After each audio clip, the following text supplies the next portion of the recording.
Colorado teachers are burning out. There's never enough time in the day. We're taking an in-depth look at the struggles that districts and teachers are facing nearly 2 years into the pandemic. It's tough. I mean, you go through those peaks and valleys. There's tough times of years. And concerns about Russia invading Ukraine intensify even more. We see additional forces going to the border, including leading-edge forces that would be part of any aggression. Some people in Ukraine are evacuating as the Biden administration tries to engage in last-minute diplomacy. Plus, Colorado grocery stores want you to skip the liquor store and pick up your bottle of wine in their stores. We begin with developing news at 11. Evacuations of civilians along Ukraine's border could be pretext to a possible Russian invasion and war in Eastern Europe. Thanks so much for joining us. I'm Jason Grenauer.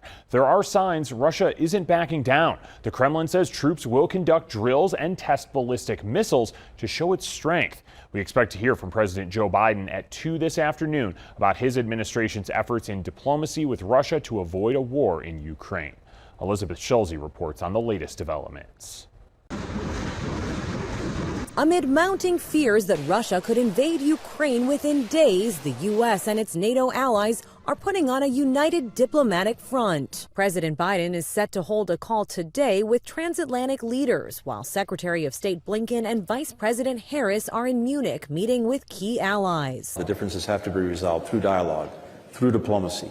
The Biden administration announcing it will sell $6 billion of new military aid, including 250 Abrams tanks, to its Eastern European NATO ally Poland. Defense Secretary Lloyd Austin on the ground there today, greeting 4,700 U.S. troops and holding a call with his Russian counterpart, urging de-escalation. There is still time and space for diplomacy.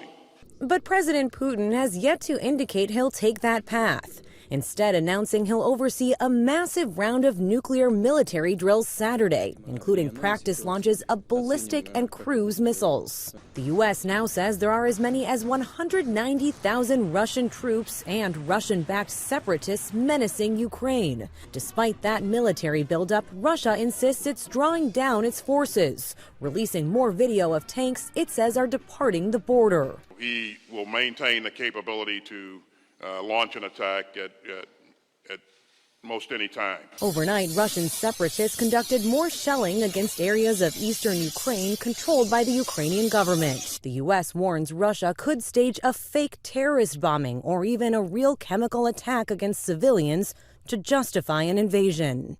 The State Department announced Russian Foreign Minister Sergei Lavrov accepted an offer to meet with Secretary Blinken next week with an important caveat, saying it will happen provided there is no further Russian invasion of Ukraine. Elizabeth Schulze, ABC News, Washington. Back here at home, Colorado teachers are getting burnt out 2 years after working through the pandemic. Today, we're taking an in-depth look at what challenges they're facing, including the struggle to hire and keep teachers and the ways districts are working around those shortages. We're also hearing from a teacher about what needs to change and the ways future teachers are being trained.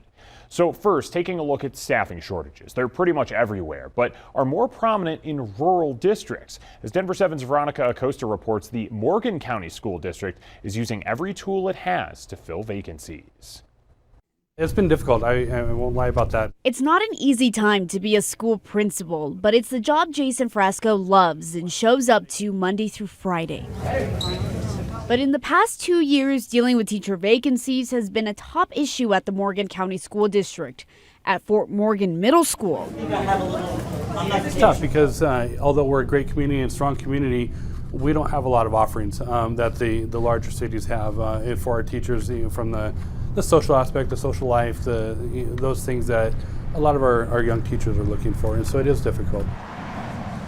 Fort Morgan is a rural community. Right now, the middle school is down just 2 teachers. At the start of the year, 13 had to be hired. In 2023 and 2019, 5 teachers. The pool is not very deep in regards to applicants that we get from the community and from the state or across the United States. Across the district, the need was greater. There were 50 vacancies out of the 250 teaching positions at the beginning of the year. Brian Childress, the HR director, turned to multiple options to get those openings filled. That meant hiring J-1 visa teachers, folks coming from other countries on a 3-year visa to work for us. That's been very successful. Bringing aboard those with alternative licenses. Second career people who are coming out of college but didn't necessarily pursue education to begin with and are working through an alternative licensure program. And of course, increasing pay as much as the district could. We were able to increase base salary by $2,000. It's working, but not terrific. But right now, a working system is all district officials can ask for. The hope? These incentives attract any and all teachers. In Fort Morgan, I'm Veronica Acosta, Denver 7.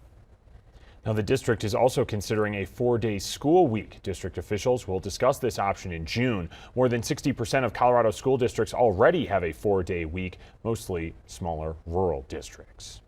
And as we're talking about ways to retain and attract teachers, this idea of a 4-day work week does come up. The Brighton 27J School District is one of the largest districts in the country on a 4-day week schedule. It went into effect back in 2018. Students have every Monday off, while teachers take one Monday each month for planning and professional development. The superintendent tells us the schedule hasn't solved all of their problems, though, largely because they can't pay as much as neighboring districts. Does it just come down to money? I don't think anybody becomes a teacher because they have, visions of Ferraris dancing in their head, right? They choose to teach or drive a bus or work in our kitchens or clean our buildings out of a love for kids and purpose. But at some point that gap becomes so wide that even a unique schedule in terms of a 4-day week becomes a challenge to attract folks. Now, just this week, a survey of Denver public school teachers showed many are exhausted by their workload and the daily challenges brought by the pandemic. A lot of them are thinking about quitting unless something changes. Denver 7's Colette Bordelon spoke with one teacher in the district who says the results of that survey align with what he sees in the classroom and from his colleagues. Drive by the Denver Center for International Studies. This is my 16th year in the Denver public schools. You might miss the people with a passion. It's the only career that I feel like you really do touch the future. Facing challenges you can't study enough for. It hasn't been easy. This is Kevin Adams meeting us in a rare moment outside of school. There's never enough time in the day. Time spent lesson planning. How do we approach it? How do we message this to kids? Navigating the constant changes of the pandemic. It's much more than teachers. Like, we are psychologists, right? And meeting the social emotional needs of students. I've found notes at the end of my class on the floor that says I'm thinking about killing myself. All reasons, he says, separate teachers from other careers. People do teaching for the love, yes. Yeah, we love our students. But, we are humans and we have to survive too. Adams believes entry-level teachers in Denver should be paid at least $65,000 a year. If he could, he'd also like to cap class sizes at 15 or 20 kids rather than the 35 limit he says is currently the standard in Denver public schools. You think about, what else could I do? What other jobs could I do? But I think in the end, what keeps me coming back? Year after year, the answer is the kids. Colette Bordelon, Denver 7. Now, even with all the challenges that teachers are facing, there are young people eager to get into the classroom. The University of Northern Colorado in Greeley is holding a Future Teachers Conference all day. The goal is to get more highly qualified educators in our state. Aspiring teachers will be able to get firsthand knowledge from experts. So now we want to hear from you. What do you think needs to be done to help our teachers and the number of challenges that they face? Email us at 360@thedenverchannel.com. Colorado's largest grocery stores want you to be able to buy wine in their stores. The Denver Business Journal reports King Soopers and Safeway submitted a pair of ballot initiatives yesterday. The ballot language will have to be approved next month. It will need more than 100,000 signatures in support for it to go on the November ballot.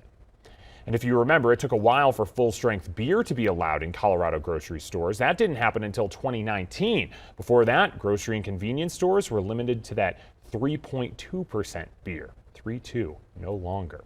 Well, there's a virtual roundtable today marking the 80 years since the forced incarceration of 120,000 Japanese Americans. This comes as Camp Amache in southeastern Colorado could soon become a national historical site. The Amache site was an internment camp for Japanese Americans during World War II. The bill designated the camp with that new title passed the Senate earlier this week. It now has to pass the House before President Biden can sign it into law. 4 members of Colorado's congressional delegation, along with Interior Secretary Holland, will hear the stories of Amache survivors and their family members about what this new designation means to them. That roundtable starts in about an hour and a half. Well, still ahead, what is the favorite vegetable on the International Space Station? Well, we found out and we'll tell you. Plus, an Army veteran living in a wheelchair needed major upgrades to his home. Now nonprofits are stepping in to give that home a makeover.